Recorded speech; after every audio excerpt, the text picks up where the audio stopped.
Dans cette deuxième partie sur les complexes, nous allons nous intéresser aux équilibres de formation et de dissociation de ces complexes. Dans un premier temps, nous verrons les constantes de formation, qu'elles soient globales ou successives, puis les constantes de dissociation, elles-mêmes pouvant être globales ou successives, et enfin nous terminerons avec les diagrammes de prédominance. Dans les tables, on peut trouver différents types de constantes de formation pour un complexe donné. On peut tout d'abord trouver la constante globale de formation. La constante globale de formation d'un complexe MLN correspond à la constante d'équilibre de l'équation de formation du complexe MLN à partir du centre métallique M et de N ligand L. Cette constante globale de formation, notée βN, s'exprime alors en fonction des activités à l'équilibre des différents constituants physico-chimiques apparaissant dans cette équation. Elle peut être exprimée en fonction des concentrations à l'équilibre comme inscrit sur cette diapositive, à condition que ces concentrations soient exprimées en mol par litre et que le milieu soit suffisamment dilué. Mais on peut également trouver des constantes successives de formation, notées KFI. Ces constantes successives de formation correspondent à la constante d'équilibre de l'équation de formation de MLI à partir de MLI-1 et d'un ligand supplémentaire. Cette constante de formation successive s'exprime également en fonction des activités à l'équilibre des différents constituants physico-chimiques apparaissant dans cette équation et peut s'exprimer de la manière inscrite sur cette diapositive en fonction des concentrations à l'équilibre en MLI, MLI-1 et L, à condition que ces concentrations soient exprimées en mol par litre et que le milieu soit suffisamment dilué. Illustrons ces deux notions à l'aide d'un exemple, soit le complexe CuNH3 4,2+, qui s'appelle l'ion tétraamine cuivre 2. On peut définir sa constante globale de formation. Sa constante globale de formation correspond à la constante d'équilibre de l'équation Cu2 plus 4 ammoniac donne CuNH3 4,2+. On nomme alors cette constante de formation globale β4 et on peut l'exprimer en fonction de la concentration en complexe, de la concentration C2+, et de la concentration en ammoniac, comme inscrit sur cette diapositive, à condition évidemment qu'on soit en mol par litre et en milieu suffisamment dilué. Mais on peut également définir les constantes de formation successives de ce complexe. Il y en a 4, car il y a 4 équilibres de formation successifs du complexe CuNH3 4,2+. Le centre métallique M s'associe d'abord avec un premier ligand pour donner Ml. La constante d'équilibre associée à cette équation est Kf1. Ml s'associe à un deuxième ligand pour donner Ml2, constante d'équilibre Kf2. Ml2 s'associe à un troisième ligand L pour donner Ml3, constante d'équilibre Kf3. Et enfin, Ml3 s'associe à un quatrième ligand pour donner Ml4, constante d'équilibre de ce dernier équilibre Kf4. On peut alors remarquer la chose suivante. En multipliant Kf1 par Kf2 par Kf3 par Kf4, on constate que la simplification fait apparaître une expression qui correspond tout simplement au β4. Kf1 fois Kf2 fois Kf3 fois Kf4 est égal au β4. La constante de formation globale du complexe en question est égale au produit des constantes de formation successives de ce complexe. Évidemment, cette relation démontrée dans le cas de l'ion tétraamine cuivre 2 est généralisable. La constante globale de formation βN est égale au produit des constantes de formation successives KFI. De la même façon qu'on a défini des constantes globales de formation et des constantes successives de formation des complexes, on peut définir des constantes globales de dissociation et des constantes successives de dissociation de ces mêmes complexes. La constante globale de dissociation du complexe MLN correspond à la constante d'équilibre de l'équation MLN donne M plus NL. Ainsi, cette équation revient à écrire en sens inverse l'équation de formation globale du complexe MLN. La constante de dissociation globale du complexe MLN est donc égale à 1 sur bêta n. De la même façon, les constantes successives de dissociation KDI sont associées aux équations du type MLI donne MLI-1 plus L, ce qui représente une équation écrite à l'envers par rapport à la réaction de formation successive d'un complexe. Ainsi, une constante de dissociation successive KDI est tout simplement l'inverse d'une constante de formation successive KFI. Illustrons à nouveau ces différentes constantes avec un exemple, en prenant le complexe AgNH3 c'est-à-dire l'ion diamine argent 1. On peut écrire un équilibre de dissociation globale du complexe, qui revient à écrire Ml2 donne M plus 2L. À cet équilibre de dissociation globale, on associe la constante de dissociation globale de ce complexe ion diamine argent 1. Mais on peut également écrire la dissociation du complexe AgNH3 en deux temps. Tout d'abord en écrivant une équation Ml2 donne Ml plus L, ce qui correspond à la constante d'équilibre Kd2. Puis, dans un deuxième temps, le complexe Ml donne M plus L, auquel est associée la constante d'équilibre Kd1. De la même façon que les constantes de formation globale et de formation successive sont liées, les constantes de dissociation globale et les constantes de dissociation successive le sont. La constante de dissociation globale du complexe MLN correspond au produit des constantes de dissociation successive KDI de I égale 1 à I égale N. La connaissance des constantes de formation globale ou successive ou de dissociation globale ou successive des complexes permet d'établir des diagrammes de prédominance. En effet, si on s'intéresse à l'équation MLI donne MLI-1 plus L associée à la constante de dissociation successive KDI, on peut alors assez facilement établir que PL est égal à PKDI plus log de la concentration en MLI-1 sur la concentration en MLI. Le PL est tout simplement moins log de la concentration en ligand. Le PKDI est quant à lui moins log de la constante de dissociation successive KDI. À partir de cette relation, on peut alors établir un diagramme de prédominance entre MLI et MLI-1. Je rappelle que la prédominance de MLI-1 sur MLI correspond au fait que la concentration en MLI-1 est supérieure à la concentration en MLI. Si la concentration en MLI-1 est supérieure à la concentration en MLI, alors le rapport MLI-1 sur MLI est supérieur à 1. Le logarithme est donc positif et le PL est supérieur au PKDI. Ainsi, si la concentration en ligand à l'équilibre dans le milieu est telle que le PL est supérieur au PKDI, alors l'espèce MLI-1 prédomine sur l'espèce MLI.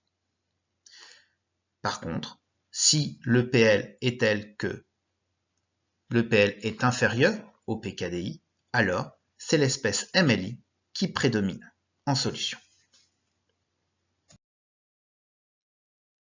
Nous allons illustrer cette notion des diagrammes de prédominance au niveau des complexes avec un exemple en établissant le diagramme de prédominance en PNH3 pour les complexes successifs du cuivre avec l'ammoniac.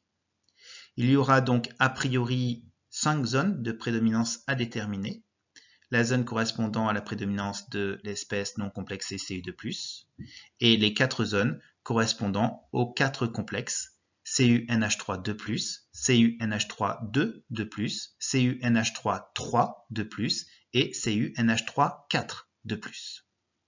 J'attire votre attention sur le fait que les constantes qui sont fournies sont des constantes globales de formation. Vous pouvez stopper la vidéo pour essayer d'établir ce diagramme de prédominance avant de la relancer afin d'avoir la correction.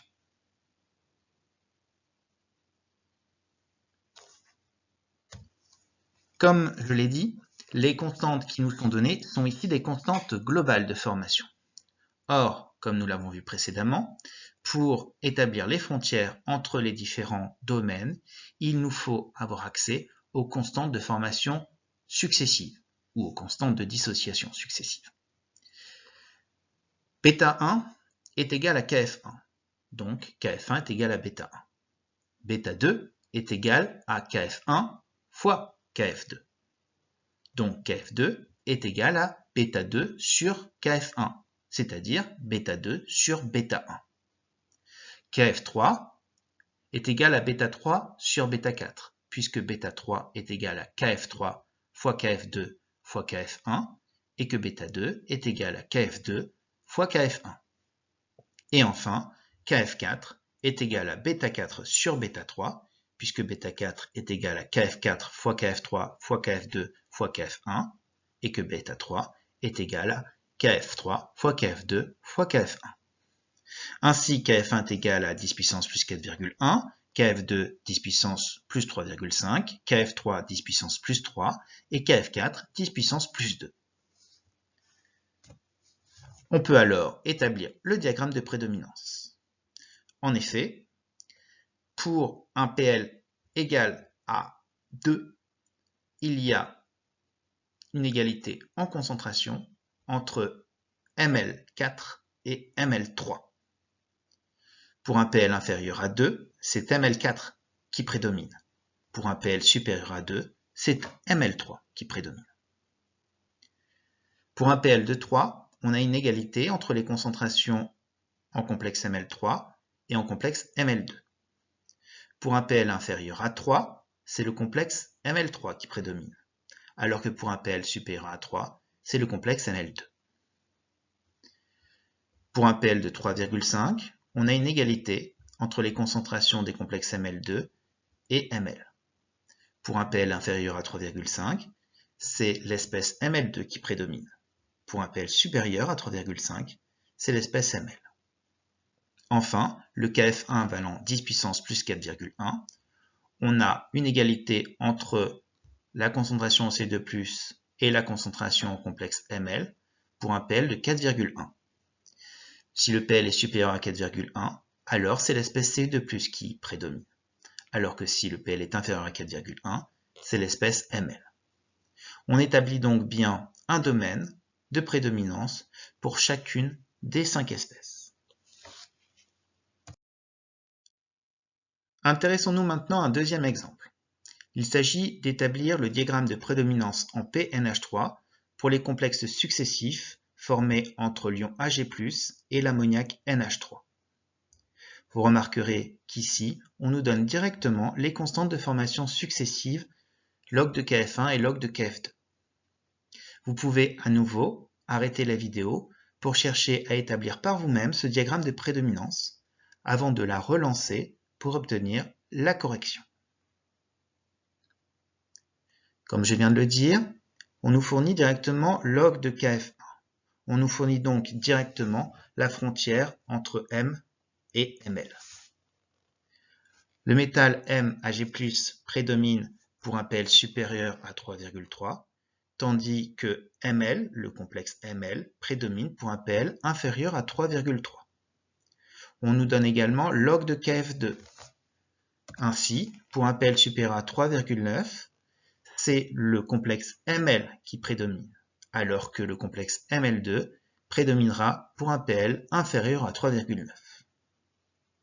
Or, il y a quelque chose de très perturbant dans ce diagramme de prédominance.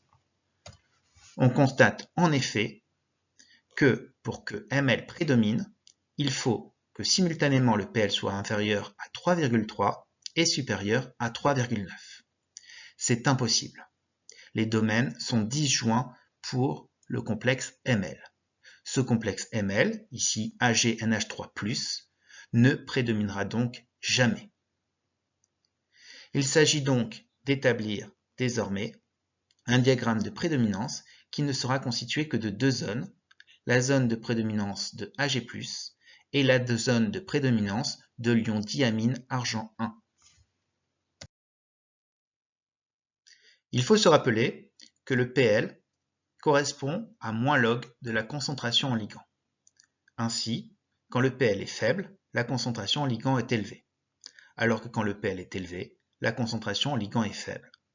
Il est donc normal de placer le domaine de prédominance de l'espèce Ag+, espèce non complexée, à droite, c'est-à-dire pour des Pl élevés, c'est-à-dire pour des concentrations en ligand faibles. Et donc de placer le domaine de prédominance de l'espèce Ml2 à gauche pour des concentrations en ligand élevés. Il convient alors de déterminer où se situe précisément la frontière entre ces deux domaines de prédominance. L'équation qui lie ces deux espèces, M et Ml2 entre elles, est l'équation de formation globale du complexe Ml2. La constante d'équilibre est notée β2 et peut s'exprimer en fonction des concentrations des différentes espèces impliquées dans cet équilibre. Ce qui permet d'établir que log de β2 est égal à 2PNH3 plus log du rapport entre la concentration Ml2 et la concentration en Ag+. La frontière se situe à l'endroit où la concentration en Ml2 est égale à la concentration en Ag+. Le logarithme est donc nul et le log de β2 est donc égal à 2PNH3. La frontière se situe donc à PNH3 est égal à 1,5 de log de β2. Or, ce β2 est égal à Kf1 fois Kf2, les deux constantes de formation successives qui nous ont été données dans cet exercice. Ainsi, la frontière se situe à PNH3 est égal à 1,5 de log de Kf1 fois Kf2, c'est-à-dire pour un PNH3 qui vaut 3,6. Terminons cette partie sur les diagrammes de prédominance avec le cas particulier des complexes à un seul ligand. Dans ce cas, on peut établir un diagramme de prédominance en PM. De la même façon que nous l'avons démontré pour un diagramme de prédominance en PL, on peut établir que PM est égal à PKD plus log du rapport de la concentration en ligand sur la concentration en complexe ML. Ainsi, si l'on connaît la concentration en ion métallique dans la solution à l'équilibre, et donc on connaît le PM qui vaut moins log de cette concentration, on peut savoir si c'est l'espèce complexée Ml qui prédomine ou la forme libre du ligand L qui prédomine. Pour un PM supérieur au PKD, le ligand sous forme libre prédomine. Pour un PM inférieur au PKD, c'est la forme complexée Ml qui prédomine.